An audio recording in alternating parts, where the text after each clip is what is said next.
Stocking. പരസ്യമായി ഒരു യുവതിയെ വായി നോക്കുക, പുറകെ നടന്ന് ശല്യപ്പെടുത്തുക, തടഞ്ഞു നിർത്തി പ്രണയാഭ്യർത്ഥന നടത്തുക.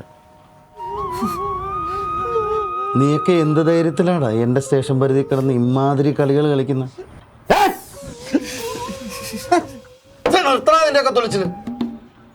ആ മുഖത്തേക്കൊന്ന് നോക്കടാ, ഇത്ര നിഷ്കളങ്കമായ മുഖം. ഈ മുഖത്ത് നോക്കി നിനക്കൊക്കെ എങ്ങനെയാടാ ഇഷ്ടമാണെന്ന് പറയാൻ തോന്നിയേ?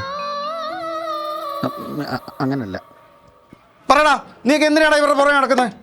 മര്യാദക്ക് പറഞ്ഞോ, ഇല്ല നിന്റെയൊക്കെ സ്റ്റോക്കിങ് പിടിക്കാൻ കലക്കും. അയ്യോ സാറേ, സ്റ്റോക്കിംഗ് ഒന്നല്ല, ഇവര് തമ്മിൽ ഇഷ്ടത്തിലായിരുന്നു. ബെറ്റർ ഓപ്ഷൻ കിട്ടിയപ്പോൾ ഇവരെ തട്ടി. ആരാരെയാണ് തട്ടിയത്? തോന്നിയ ദിവസം കാണിച്ചതെന്ന് പറ. സൊസൈറ്റിയിൽ മര്യാദക്ക് ജീവിക്കുന്ന ലേഡീസിനെ പറ്റി അവാദം പറഞ്ഞോടാ. എന്നാൽ അവൾ പറയട്ടെ സാർ, എന്നെ സ്നേഹിച്ചിട്ടില്ലാന്ന്. എന്നെ പിരിഞ്ഞാലും സന്തോഷത്തോടു കൂടി ജീവിക്കുന്നു. ആയിരുന്നു സാർ, ആരൊക്കെയോ ആയിരുന്നു. ഒരുമിച്ച് ഒരുപാട് സ്വപ്നങ്ങളും കണ്ടിട്ടുണ്ട്. പക്ഷേ ഇയാടെയൊക്കെ കൂടെ എങ്ങനെ ജീവിക്കാനാ സാർ? ഞാൻ രാഘവേട്ടനോട് മിണ്ടാൻ പാടില്ല, കരണേട്ടനോട് മിണ്ടാൻ പാടില്ല. ഓ, എന്തിന് എൻ്റെ വാട്സാപ്പ് DP പോലും ഇയാൾ പറയുന്നത് ഇടാൻ പാടുള്ളൂ. എന്നിട്ട് ഞാൻ നല്ല നിലയിലായപ്പോൾ വന്നിരിക്കുന്നു. എൻ്റെ പൊന്നു സാറേ, എനിക്കൊന്ന് പുറത്തോട്ട് ഇറങ്ങാൻ പോലും പറ്റില്ല. ഞാൻ എവിടെ പോയാലും പുറകെ വന്നോളൂ ശല്യം. സാറേ, മക്കൾ ഉപേക്ഷിച്ച് കെയർ ഹോമിൽ കഴിഞ്ഞിരുന്ന ഇവർക്ക് ഇന്ന് സ്വർണ്ണമാല, കാറുകൾ ഒന്നല്ല 2 എണ്ണം, എറണാകുളത്ത് പുതിയ ഫ്ലാറ്റ് വാങ്ങാൻ പോകും. അതെങ്ങനെ സാർ? ഇവക്കെന്തോ ഇല്ലീഗൽ ഇടപാടുണ്ട്. ഇല്ലീഗൽ ഇടപാടുണ്ടെങ്കിൽ തനിക്ക് എന്താണോ? അതെ, ഇല്ലീഗൽ ഇടപാടുണ്ട് തനിക്ക്. ഇല്ലീഗൽ ഇടപാടോ?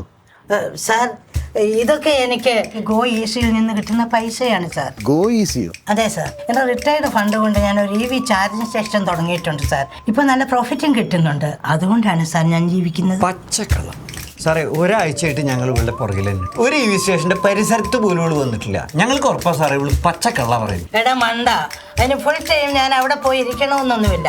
ഒരു സ്റ്റാഫിനെ പോലും വെക്കാതെ അവിടെ നടക്കുന്ന എല്ലാ കാര്യങ്ങളും ഇതുവഴി CCTV വഴി എനിക്ക് വീട്ടിലിരുന്നാൽ അറിയാൻ പറ്റും. ഫുൾ മെയിൻ്റെനൻസ് കമ്പനി നോക്കിക്കോളും. ഒരു 35 ലക്ഷം രൂപ മുടക്കിയാൽ മാത്രം മതി. മതി, നിർത്ത് പരസ്യം. ഈ പൈസ മുടക്കിയ കാര്യം നടക്കൂ? എടീ, അപ്പൊ ഇതായിരുന്നു അല്ലേ ഞാൻ ഇട്ടിട്ട് പോയപ്പോ നിനക്കുണ്ടായ കോൺഫിഡൻസ്?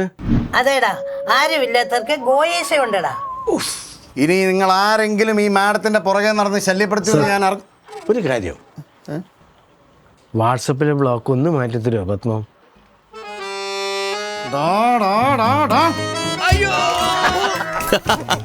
അങ്ങനെ പത്മത്തിന്റെ ലൈഫും സെറ്റ്.